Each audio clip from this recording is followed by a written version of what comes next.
Hello students, welcome.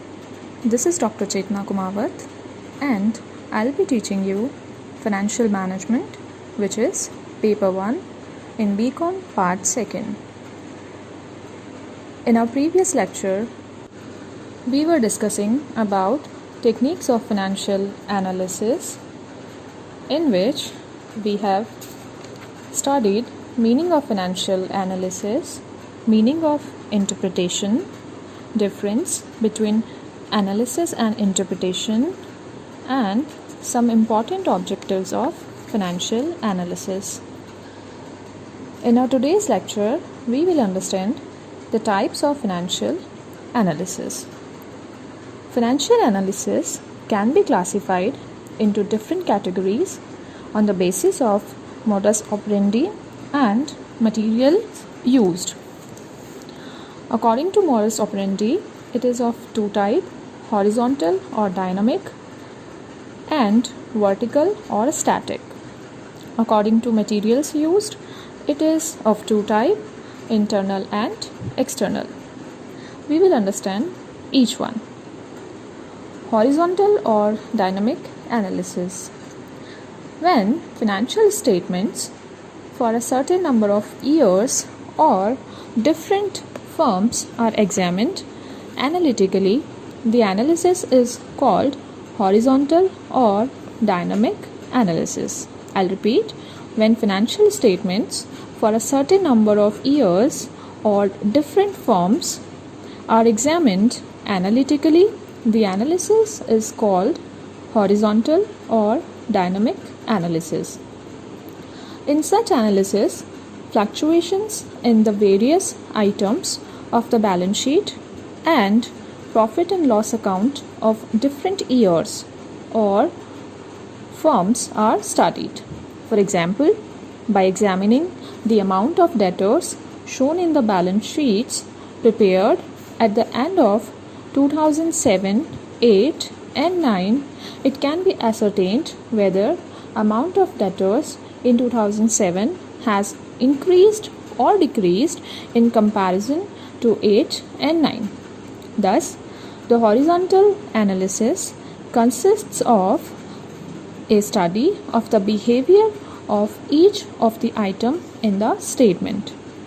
It is called dynamic analysis because it measures the changes in various items of 1 year as compared to previous year or years.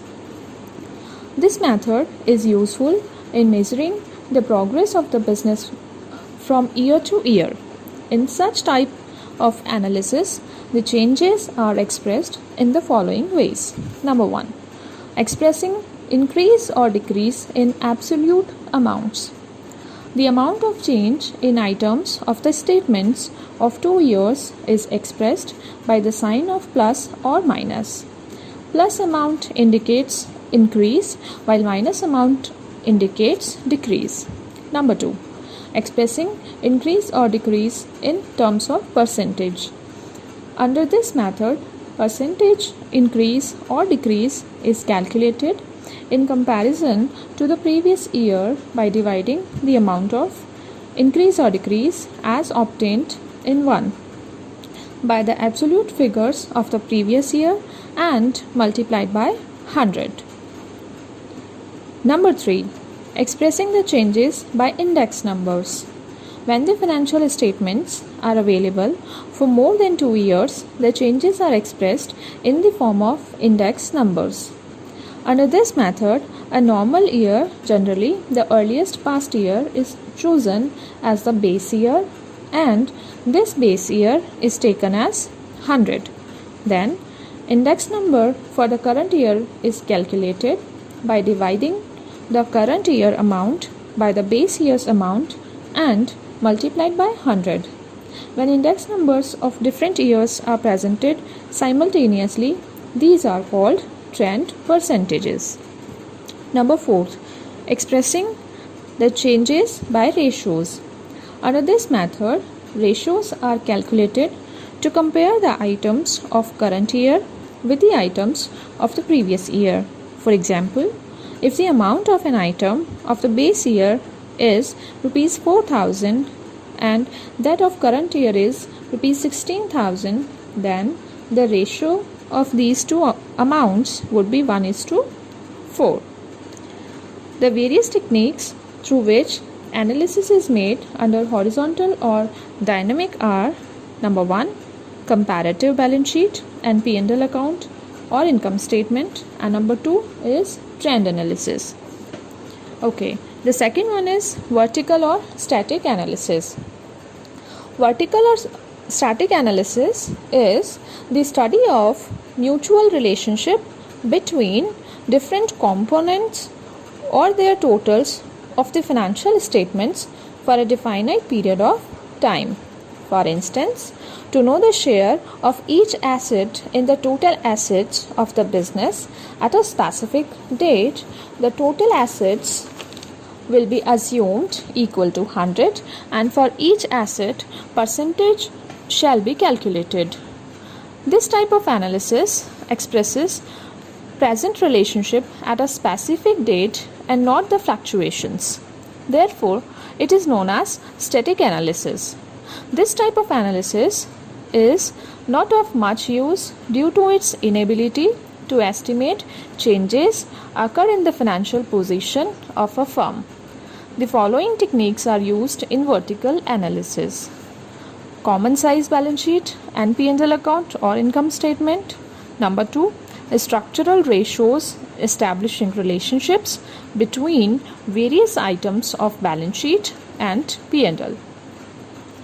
Both these techniques, horizontal as well as vertical of financial analysis, are complementary to each other, as John and Meyer has said. Horizontal and vertical, both type of analysis, are the backbones of the techniques of financial statements analysis. The analyst must be familiar with the significance of both types of analysis. Both are in no way contradictory to each other. Each provides its own specific type of information. Both static and dynamic are essential for complete analysis. According to materials used, internal or external analysis we will understand. Analysis made by a person not internally related to the enterprise and meant for external users of the financial statements is called external analysis. The analyst has no access to all the records and documents of the concern, so he has to depend on the printed and published statements only. Such type of analysis is made by banks, investing agencies, creditors, research scholars, and the government.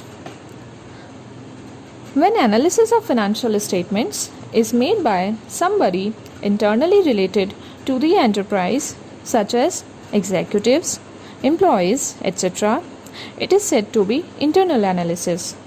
Such persons have access to all the documents and records of the concern. Hence, it is done on the basis of information obtained from the internal and unpublished records and books. Such an analysis is more reliable as every information is available to the analyst. It is useful for managerial decision making. Now, what is the significance of financial statements analysis? The analysis and interpretation of financial statements highlights upon the significant facts and relationships concerning various aspects of financial life of a business entity. So, every person who has interest in the business entity likes to take decisions based on analyzed and interpreted financial statements. In addition to the points discussed under the hard objectives of financial analysis, the following factors have also enhanced the significance of the analysis and interpretation of financial statements. Number 1. Disclosure of facts. With the help of financial analysis, all facts relating to liquidity position, financing of fixed assets, credit policy, quantum of working capital, solvency, valuation of assets are made available. Thus, as a result of analysis, all undisclosed facts come to light for the benefit of all concerned parties. Number 2. Effective decision making. Decisions based on intuition are of personal nature and carry either no meaning or of negligible value to other persons. Such decisions are not effective and impartial, but are defective and baseless. On the other hand, analysis and interpretation is based on some logical and scientific methods. Hence, decisions taken on this basis seldom prove to be misleading and wrong. Even to verify and examine the correctness and accuracy of the decisions taken on the basis of intuition, analysis and interpretation is essential. Number 3. Effective planning and control. The analysis and interpretation of financial statements provides adequate information for planning and controlling the affairs of the business. Future forecasts can easily be made by analyzing the past data with the help of this information. The management can take corrective actions by drawing inferences about routine activities.